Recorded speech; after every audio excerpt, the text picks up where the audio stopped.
Olha, vamos falar sobre o projeto Abraçando o Desconhecido. Leva acolhimento e leva informações sobre saúde mental, que é o que a gente precisa, não é? Ele foi desenvolvido pela psicóloga Paloma Silva com uma iniciativa gratuita para quebrar tabus e construir empatia. E ela, claro, conta tudo pra gente, como todo esse projeto começou. Bom dia, querida. Tudo bem? Tudo bom? É um prazer ter você aqui. Já tá com a camisa do projeto. Caracterizada justamente para mostrar que eu chamo alguns voluntários e nesses voluntários a gente tem já um fardamento para acolher as pessoas e identificar o projeto. Perfeito. Mas assim, para começo de história, para começo de conversa, eu queria muito que você detalhasse um pouco do nome desse projeto, que eu achei bem interessante. Abraçando o Desconhecido. Qual o conceito disso? O projeto eu criei após pandemia. E querendo ou não, mesmo que eu e você fôssemos próximas, fôssemos da família, durante a pandemia todo mundo se distanciou, todo mundo virou desconhecido. Para ir na sua casa era uma cerimônia e antigamente não. E pós-pandemia eu comecei a sentir que as pessoas ainda estavam receosas de ver amigos, de acolher as pessoas, de ter aquela empatia. Então eu sempre tive vontade de trabalhar mais com saúde mental durante meu processo acadêmico. Então juntei o útil ao agradável, a gente saindo de uma pandemia, eu tinha acabado também de começar na faculdade, então eu vi que as pessoas precisavam disso. Então eu chamei alguns colegas na época que estavam comigo, no mesmo período, colegas de outras profissões, e falei sobre o projeto e minha vontade. Fui atrás, na época, de alguns patrocinadores, porque como eu era acadêmica, acadêmicos quase nunca têm recursos totalmente. Então eu fui atrás e criei ele e dei esse nome, Abraçando o Desconhecido, porque mesmo que as pessoas hoje em dia se conhecessem, pós-pandemia era como se a gente fosse todo mundo estranho, literalmente. Até um estranho que era pra gente virou mais estranho e alguém que era próximo virou estranho. E também além do desconhecido, que era a nossa saúde mental, porque antigamente era um grande tabu falar de saúde mental, de depressão, de ansiedade. Então pós-pandemia, querendo ou não, a pandemia trouxe esse olhar de cuidado para a saúde mental. Então o nome ele vem todo simbólico com isso.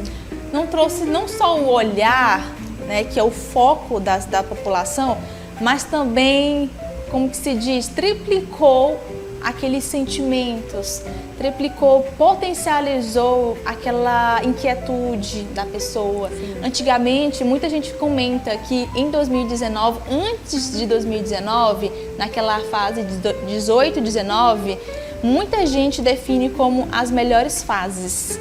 Ninguém sabe o porquê, mas parece que é unânime. Muita gente comenta, a melhor fase da minha vida foi 18 e 19. A minha também, foi no ano 18, que foi no ano que eu casei. Mas é unânime, não sei se pra você também. Foi. Aí chegou em 2019, a galera ainda curtiu o carnaval, aí chegou a pandemia. Então aqueles sentimentos que estavam ali escondidinhos, que estavam sendo empurrados com a barriga, aí como é que se diz? Aí chegou todo aquele desastre, aquelas tragédias, as pessoas infelizmente falecendo com tudo isso. Ainda era um desconhecido, a vacina também já ainda era muito desafiadora até mesmo para a medicina. Então aquela inquietude dentro das pessoas começaram a ser potencializadas, não é verdade? Até eu mesma, que eu sou uma pessoa muito tranquila, eu fiquei muito, como que se diz, desesperada por dentro, sabe? E você também como psicóloga, imagina só, você como profissional naquela época, você com certeza também ficou naquelas incertezas da vida. Sim. Também para mim, os anos de 2018 e 2019 foram um dos melhores anos da minha vida. Eu ainda estava também decidindo se eu ia de fato cursar psicologia, apesar de ser sempre meu sonho.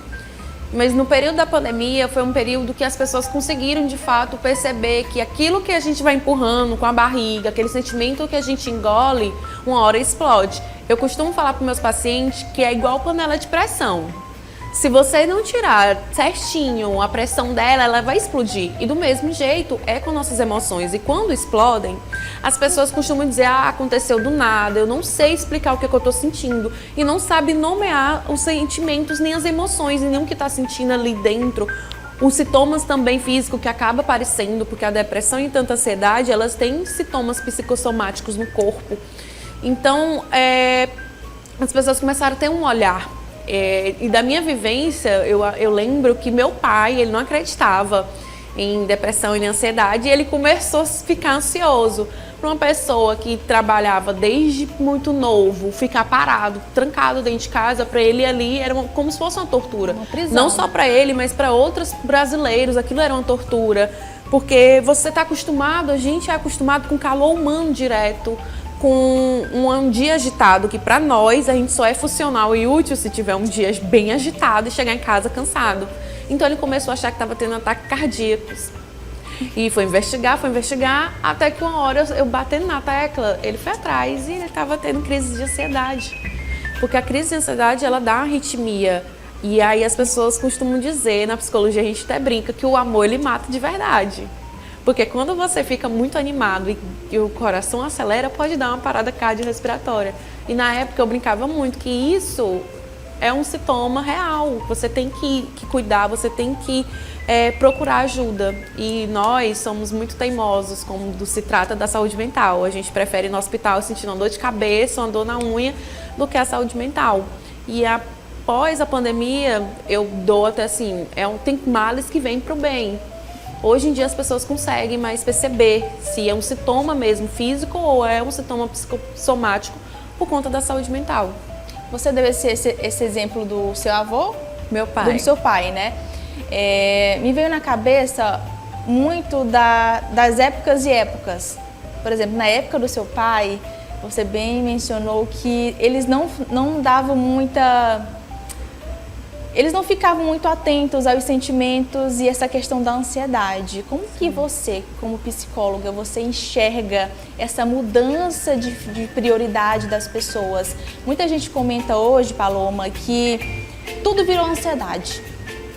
É como se as pessoas tivessem, de acordo com os comentários que a gente escuta, que a gente lê, é como se a população estivesse banalizando a ansiedade.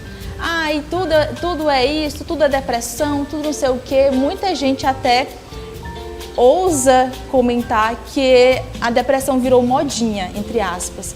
Como que você enxerga essa situação atual hoje?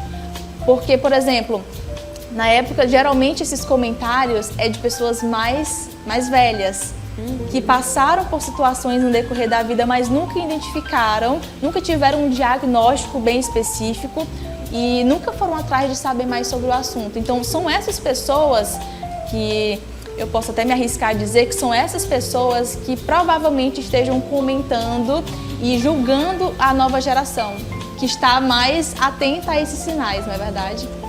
É um tema muito delicado, porque as pessoas, quando a gente fala sobre isso, elas realmente trazem isso.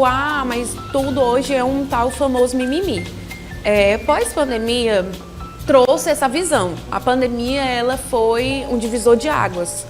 Todas aquelas coisas que a gente reprimia, que a gente não falava, sobre sintomas ansiosos, sobre comentar em voz alta, eu faço uso de medicamento porque eu tenho depressão, ou porque eu tenho um TAG, que é a ansiedade generalizada, ou porque eu tô pânico ou entrar em elevador.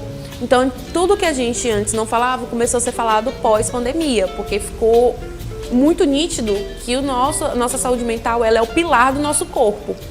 E eu sempre falo para todos os meus pacientes que se sua cabeça não está bem, seu corpo também não vai estar bem. Você pode estar na academia, você pode estar com a alimentação legal, mas sempre vai estar faltando alguma coisa, porque eles andam junto.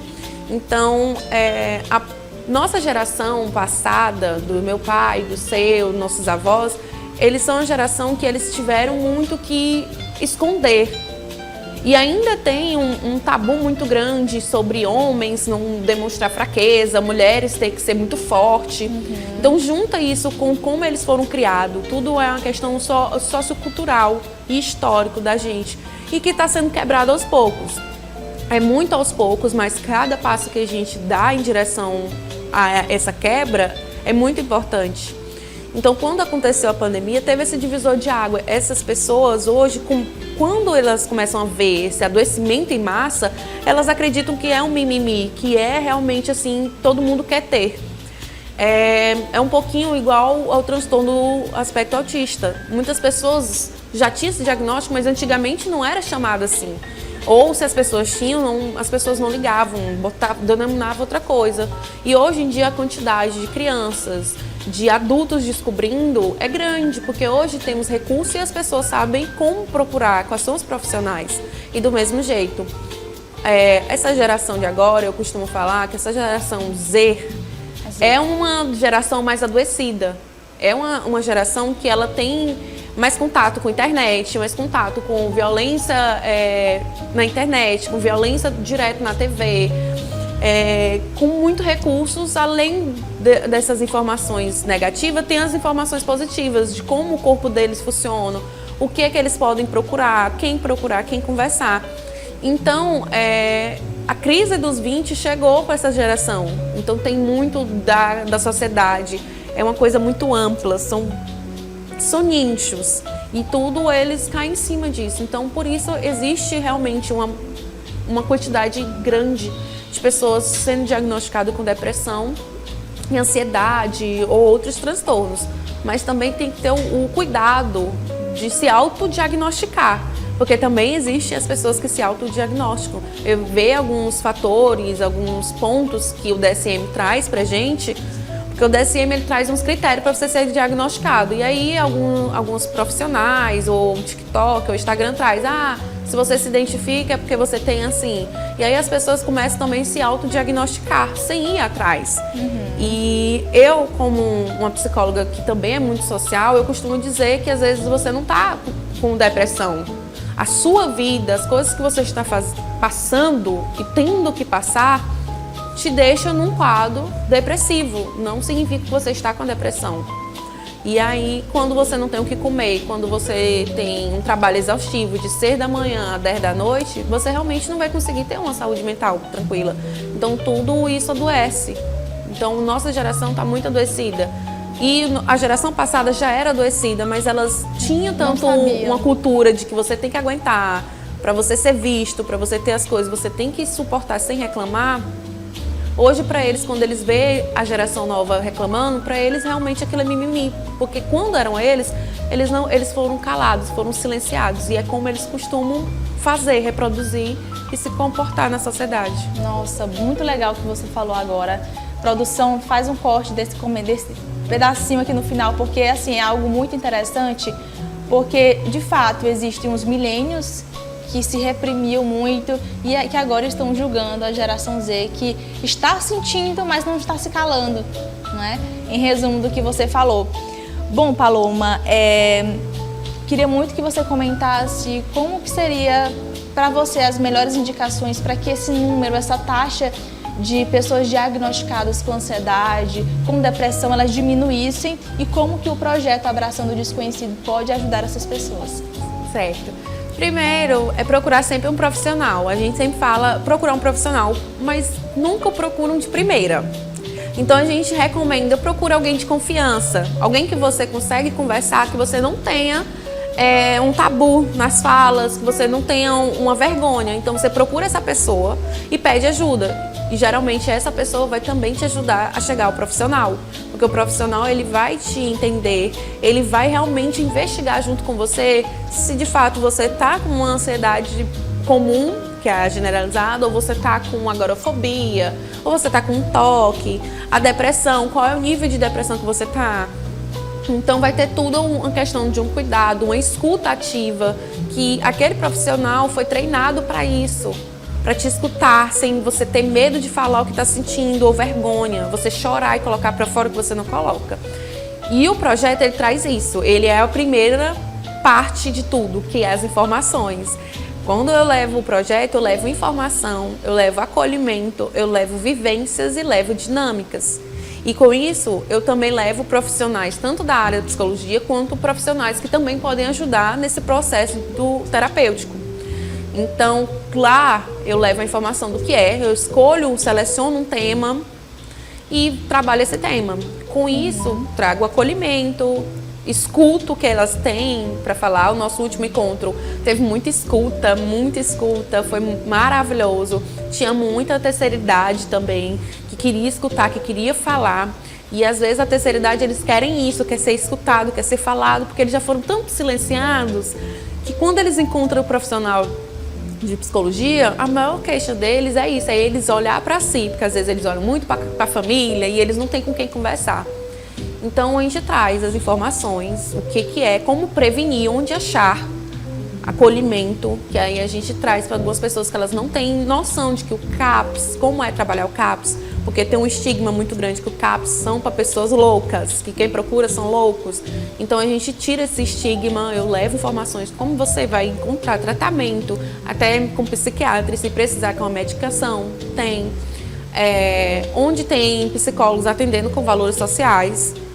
Inclusive, eu também atendo com valores sociais, então tem vagas para valores sociais, valores mais em conta, para levar para as pessoas, porque eu acredito que todo mundo merece um acolhimento de qualidade, uma escuta, precisa colocar para fora.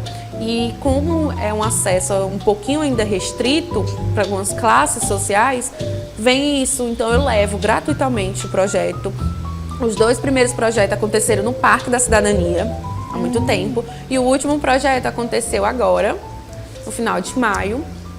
E quando ele já aconteceu num lugar fechado. Eu já consegui fechar uma parceria, ter um lugar fechado, onde eu acolhi mais pessoas, onde eu levei mais profissionais e onde dessa vez, eu pude proporcionar lanche, eu pude proporcionar brindes, eu pude proporcionar camisas.